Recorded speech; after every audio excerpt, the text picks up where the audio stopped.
coach, former Alabama coach, is trying to come to the big leagues again, bro. There has been a lot of teams. Some difficult decisions had to be made in Cleveland, but no one expected this.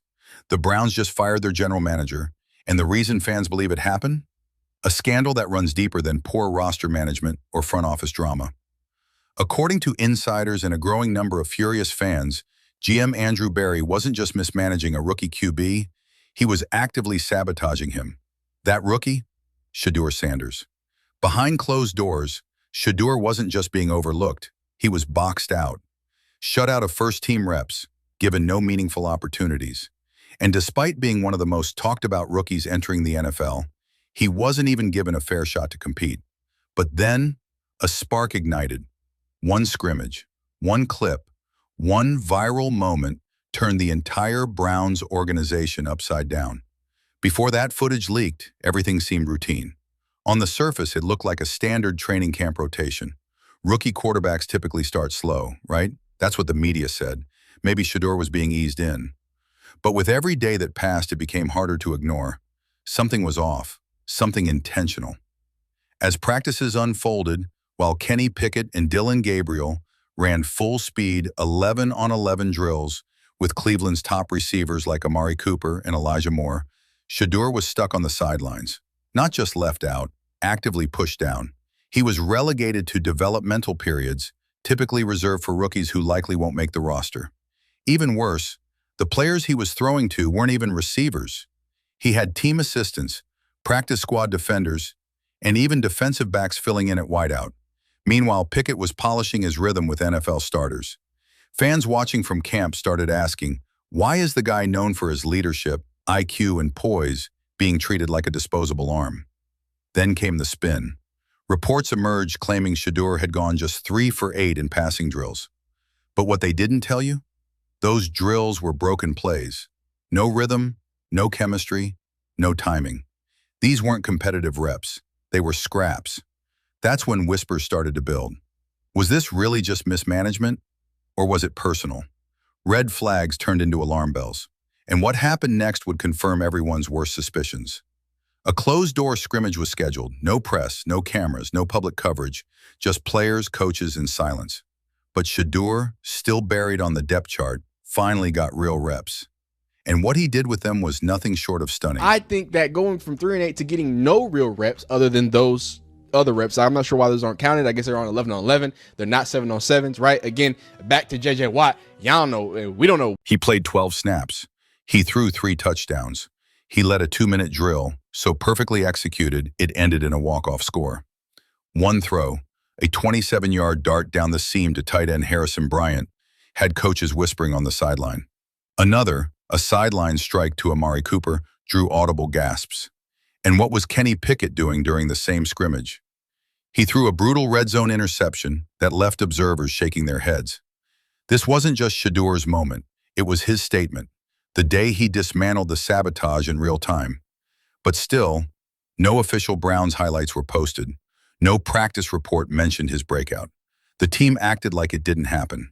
Until 2:13 a.m., a 23-second video clip surfaced online. No watermark, no logo, just raw footage of Shedeur dropping back, scanning the field, and firing a laser to Cedric Tillman for 6.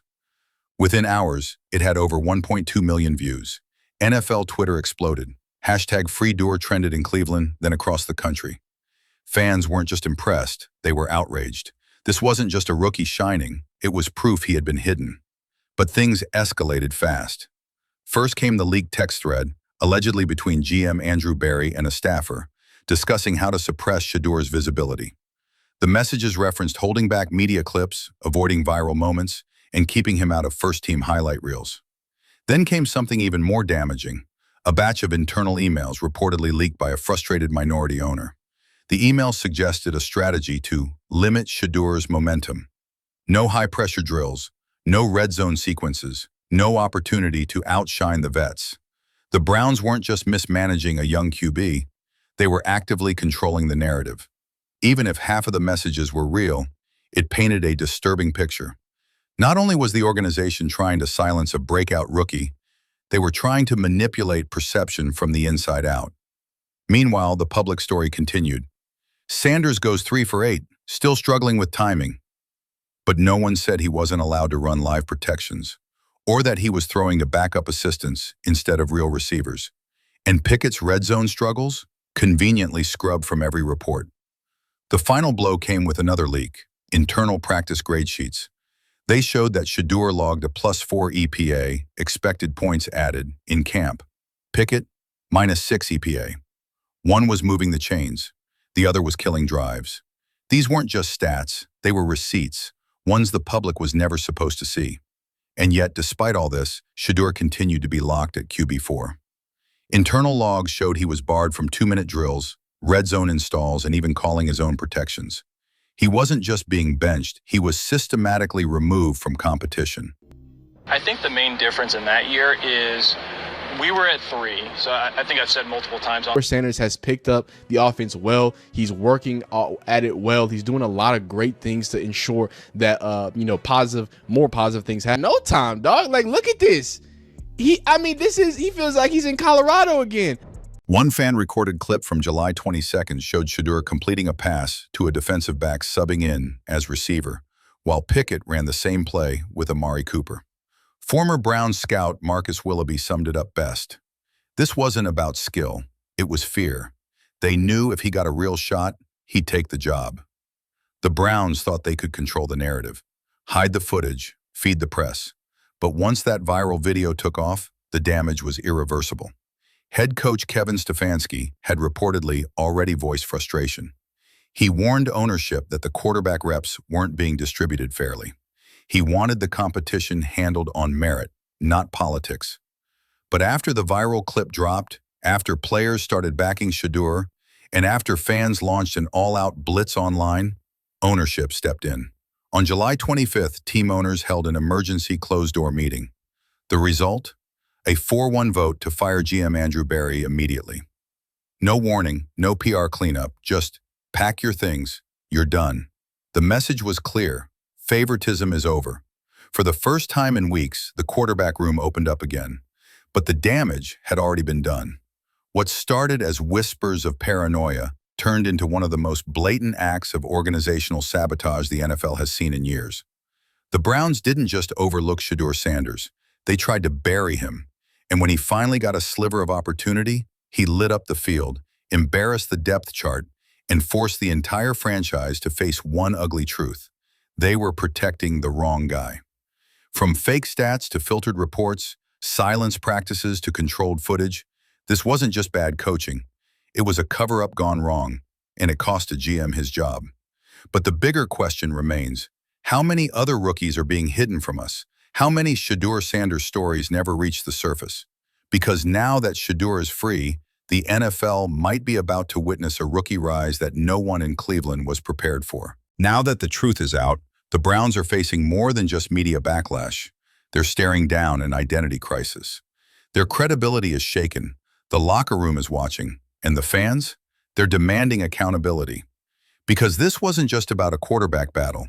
This was about silencing someone the organization didn't know how to control. Someone who already had a platform. Someone who didn't wait for the league to validate him. Shedeur came into the NFL as a brand, a leader, and a threat to business as usual. And make no mistake, the rest of the league was watching. GMs, scouts, players, and media executives all saw what Cleveland tried to do. And they saw what Shedeur did the moment he got a real shot. So where do we go from here? One thing is certain. Things just got a whole lot more interesting because this is bigger than Cleveland.